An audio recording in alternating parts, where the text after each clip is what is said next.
Finding a constant water supply for livestock may be as simple as searching your property. Tap into a spring seeping out of the ground on Successful Farming Radio. Successful Farming Radio, providing information farmers need in the field, in the shop, and in the office. Committed to growing your business in agriculture. Successful Farming presents the 15 Minutes with a Farmer podcast. In each episode, a successful farming editor has a quick conversation with a farmer, chock full of stories and advice from their area of agriculture. They're interesting, educational, and perfect for your busy schedule. Search for 15 Minutes with a Farmer wherever you download your podcasts.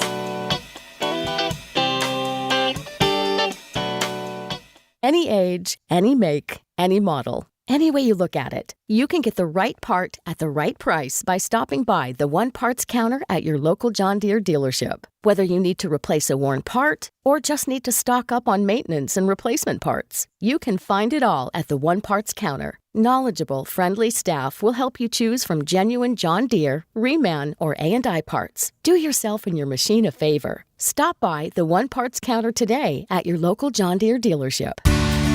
Springs pop up wherever groundwater flows out of the Earth's surface. They typically occur along hillsides, low-lying areas, or at the base of slopes. Springs can be an excellent source of drinking water for livestock if they're developed and maintained properly. Noller Herbert is the Deputy Chief for Science and Technology with the Natural Resources Conservation Service. He says if you're considering tapping into a spring, it's important to take measurements and be sure that the rate of flow is reliable during all seasons of the year. Do the measurement in the dry season, not in the wet season, because if you were to observe that over time and if it flows at a consistent rate, that would be reliable. So what people do is take measurements of the flow rate, the amount of water coming out of the seep, and over time, you'll have the data on how much water you're getting from that spring.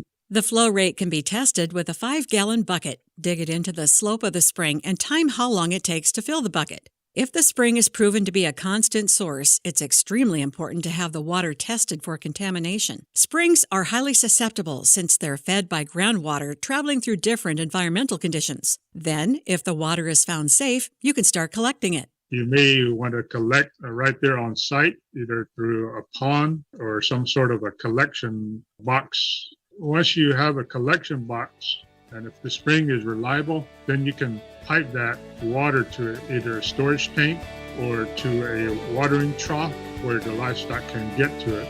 I'm Jody Henke. Learn more about tapping into a spring at agriculture.com.